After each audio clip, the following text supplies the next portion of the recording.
అలాగే ప్లెయిన్ ఏరియాలో అంగన్వాడీ సెంటర్స్ ఉంటాయి. ఆ అంగన్వాడీ సెంటర్స్ గదవ గ్రామంలో కూడా ఉండాలి. ప్లెయిన్ ఏరియాలో ఏ సౌకర్యాలు ఉంటాయో ఆ సౌకర్యాలన్నీ ఇక్కడ ఉండాలి. అదొకటో పాయింట్. రెండో పాయింట్ ఏంటంటే గదవ గ్రామానికి సంబంధించి ఏదైనా ఇతర అవసరతలు ఉన్నాయనుకోండి, మాకు ఫలాంది కావాలి బాబు, మాకు ఇది లేదు, మాకు ఈ రోడ్డు లేదు, లేకపోతే మాకు ఎలక్ట్రికల్ పోల్స్ లేవు, లేకపోతే మాకు బోర్లు లేవు, హ్యాండ్ బోర్లు లేవు, డైరెక్ట్గా ఇంటింటి కొళాయి కనెక్షన్స్ లేవు అని ఇలాంటి సమస్యలు మీరు చెప్పినా కానీ దాన్ని కూడా నోట్ చేయడం అయితే జరుగుతుంది.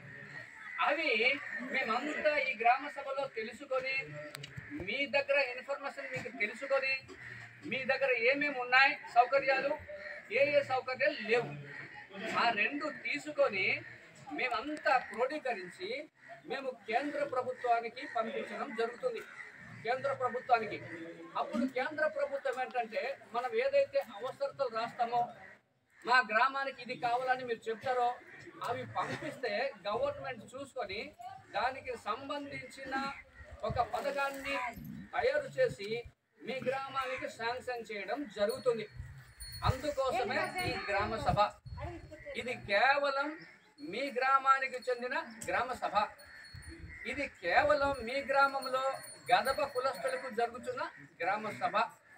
కాబట్టి కొన్ని మేము చెప్తాము, మరి అవన్నీ మీకు అందుతుందో లేదో మాకు తెలియాలి. అవునా బాబు? ఈ పీవీటీకి సంబంధించిన కార్డ్స్ ఇచ్చారా?